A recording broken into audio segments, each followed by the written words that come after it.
Hello guys, मेरा नाम है प्रिंस और आप देख रहे हैं एनिमे समीक्षा। चलिए वीडियो को स्टार्ट करते हैं। तो एपिसोड के स्टार्ट में हम देखते हैं कि रियो ओशन के पास आता है क्योंकि उसका सी फूड खाने का मन कर रहा होता है, लेकिन वो वहाँ पर एक शिप को देखता है जो कि टूटी हुई होती है। रियो वहाँ पर एक आदमी को देखता है जो कि मरा हुआ होता है। फिर वो एक और आदमी को देखता है और वो देखता है कि वो आदमी जिंदा होता है। फिर नेक्स्ट सीन में हम देखते हैं कि उस शिप पर एक काफी बड़े ऑक्टोपस ने अटैक किया होता है और इसी वजह से वो टूटी हुई होती है। फिर हम उस आदमी को रियो के घर में देखते हैं। फिर हम देखते हैं कि वो आदमी उठ जाता है और घर के बाहर आ जाता है और बोलता है कि मैं कहाँ पर हूँ। फिर हम देखते हैं कि रियो भी वहां आ जाता है और उसको देखकर वो आदमी सोचता है कि ये कहाँ से आया, मैंने तो इसको सेंस ही नहीं किया। फिर वो आदमी रियो से कहता है कि मेरा नाम आबेल है, तुमने मेरी जान बचाई और इसके लिए मैं तुम्हारा शुक्रिया अदा करता हूँ। रियो कहता है कि तुम्हें मेरा थैंक्स करने की कोई जरूरत नहीं है। और फिर उससे कहता है और बाकी सभी लोगों में सिर्फ तुम ही जिंदा बचे हुए थे। ये सुनकर आबेल उससे कहता है कि चिंता की कोई बात नहीं है, वो लोग वैसे भी स्मगलर्स थे। फिर हम देखते हैं कि आबेल को भूख लगी होती है तो रियो और आबेल खाना खा रहे होते हैं और खाना खाते हुए रियो उसको बताता है कि उसके पास ज्यादा कपड़े नहीं है और बिना थ्रेड के वो उनको बना भी नहीं सकता। फिर आबेल उससे कहने वाला होता है कि तुम जाकर उनको खरीद सकते हो, लेकिन वो रुक जाता है और मन में सोचता है कि अगर इसके पास पैसे नहीं है तो ये बेसिक नेसेसिटीज को नहीं खरीद सकता। फिर रियो उससे कहता है कि यहाँ पर कोई भी लोग नहीं है और टाउन तो बिल्कुल भी नहीं है। आबेल रियो से पूछता है कि तो क्या ये खाना तुमने हंट करके लाया है? रियो बोलता है कि हाँ। आबेल कहता है कि ये खाना काफी डिलीशियस है। फिर वो उससे पूछता है कि क्या तुमने हंट के लिए इस नाइफ का यूज किया है? तो रियो उसको बताता है कि ये नाइफ सेल्फ डिफेंस के लिए है और मैं इससे जो भी पकड़ता हूँ उसको साफ करता हूँ। फिर रियो आबेल को वाटर मैजिक यूज करके दिखाता है और कहता है कि मैं एक वाटर मैजिशियन हूँ। आबेल उससे कहता है कि सेंट्रल प्रोविंसेस में भी सिर्फ आधे लोग ही मैजिक यूज कर सकते हैं। तो ये सुनकर रियो सोचता है कि माइकल ने तो कहा था कि सिर्फ 20% लोग ही मैजिक यूज कर सकते हैं। फिर आबेल रियो से कहता है कि मैं कुछ कंफर्म करना चाहता हूँ, क्या तुम वापस से मुझे समुद्र के पास ले जाओगे? फिर हम रियो और आबेल को वहाँ पर जाते हुए देखते हैं और आबेल रियो से पूछता है कि तुमने कहा था कि तुम एक वाटर मैजिशियन हो, तो क्या तुम्हें स्टाफ की जरूरत नहीं है? तो रियो कहता है कि मेरे पास कोई स्टाफ नहीं है। यह सुनकर आबेल को लग रहा होता है कि उसने फिर से रियो को ऑफेंड कर दिया है और सोचता है कि उसने अपनी स्टाफ को खो दिया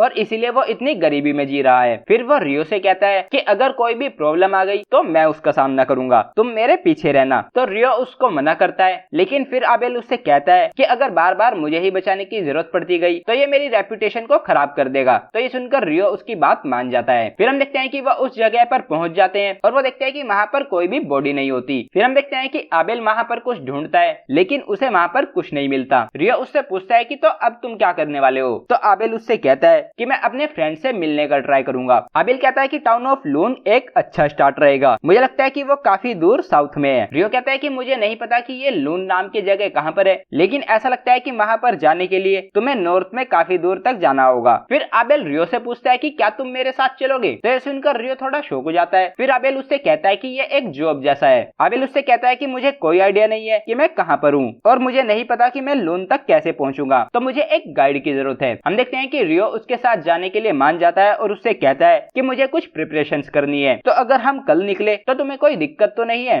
तो आबेल मान जाता है और रियो के उसके साथ चलने के लिए उसको थैंक यू बोलता है। फिर हम देखते हैं कि रात हो जाती है और रियो कहीं पर जा रहा होता है। तो आबेल उससे पूछता है कि तुम इस टाइम पर बाहर जा रहे हो? तो रियो उससे कहता है कि वो इसी टाइम पर मिलते हैं, मैं उनको बताना चाहता हूँ कि मैं कुछ समय के लिए यहाँ पर नहीं रहूंगा। फिर हम देखते हैं कि रियो वहाँ से चला जाता है। फिर हम रियो को उस नाइट के सामने देखते हैं और वो उसको बताता है कि वो कुछ समय के लिए फॉरेस्ट से दूर जा रहा है। फिर रियो उस नाइट को रियो को सब कुछ सिखाने के लिए थैंक यू बोलता है और फिर वो उससे कहता है कि आज हम लास्ट बारी फाइट करेंगे, तो मैं नॉर्मल से ज्यादा हार्ड फाइट करूंगा। ये बोलकर रियो उस नाइट पर अटैक कर देता है और उन दोनों के बीच फाइट स्टार्ट हो जाती है। फिर नेक्स्ट सीन में हम देखते हैं कि उनकी फाइट खत्म हो जाती है और वो नाइट वहाँ से जाने लगता है तो रियो उसको थैंक यू बोलता है। फिर हम देखते हैं कि वो नाइट रियो को एक क्लॉक दे देता है। उसको देखकर रियो उसको दोबारा से थैंक यू बोलता है और कहता है कि मैं इसको जरूर पहनूंगा और ये सुनकर वो नाइट वहाँ से चला जाता है। फिर हम नेक्स्ट डे का सीन देखते हैं और हम देखते हैं कि रियो और आबेल अपनी जर्नी पर निकल जाते हैं। हम देखते हैं कि वो चल रहे होते हैं और फिर हम उनके सामने एक लेसर बोर को देखते हैं। आबेल उस बोर पर अटैक कर देता है और अपनी कॉम्बैट स्किल टोटल इम्पेलमेंट का यूज करके उस बोर को मार देता है। रियो आबेल से पूछता है कि ये कॉम्बैट स्किल्स क्या है? आबेल उसको बताता है कि स्वॉर्ड्समैन और जो लोग वेपन से फाइट करते हैं वो इस तरह की टेक्निक्स को यूज करते हैं। फिर हम देखते हैं कि वो एक जगह पर पहुंचते हैं और वहाँ पर उनको कुछ लिजार्ड फॉक्स दिखते हैं। आबेल कहता है कि इस जगह पर लड़ने के लिए वो काफी टफ अपोनेंट है, तो वो जंगल से जाने का ट्राई करते हैं। फिर हम उनको जंगल से जाते हुए देखते हैं और हम देखते हैं कि रियो काफी सारे लिजार्ड मैन्स को उनकी तरफ आते हुए सेंस करता है। रियो कहता है कि वो काफी सारे हैं, तो मैं भी अपने मैजिक से उनसे फाइट करूंगा और ये बोलकर सुनकर रियो उन सभी लिजार्ड्समैन पर आइसिकल लेंस से अटैक कर देता है और एक ही बार में उन सभी को खत्म कर देता है। और ये देखकर आबेल काफी ज्यादा शॉक हो जाता है। फिर हम देखते हैं कि वो बाकी सभी लिजार्ड्समैन से भी फाइट करते हैं और फाइट के बाद आबेल रियो से पूछता है कि तुमने कौन सा स्पेल यूज किया था। तो रियो उसको बताता है कि वो आइसिकल लेंस था, वो एक वाटर स्पेल है। आबेल रियो से कहता है कि मैं उस बारे में बात नहीं कर रहा, तुमने अचानक से 4 लेंस अपीयर किए थे और सिर्फ एक बार स्पेल कास्ट करने से एक ही मैजिकल लेंस अपीयर होना चाहिए था। ये एक विंड मैजिशियन ने कहा था जिसको मैं जानता हूँ। रियो उससे कहता है कि शायद विंड मैजिक के लिए ये डिफरेंट होगा, लेकिन ये वाटर मैजिक के लिए काफी नॉर्मल सी बात है। फिर वो वहाँ से जाने लगते हैं, लेकिन रियो उसको रोकता है और मैजिक से वाटर क्रिएट करके उसको पीने के लिए देता है और कहता है कि हमको हाइड्रेटेड रहना चाहिए। ये देखकर आबेल उससे पूछता है कि पहले तो तुमने वाटर के लिए दूसरी इनकैंटेशन यूज की थी। तो रियो उससे कहता है कि ऐसा कुछ नहीं है, तुम बस चीजें इमेजिन कर रहे हो। और ये बोलकर रियो वहाँ से जाने लगता है। फिर नेक्स्ट सीन में हम रियो के हाथ में एक ब्रोंज कॉइन देखते हैं और उसको देखकर रियो कहता है कि मैंने इसको पहले कभी नहीं देखा।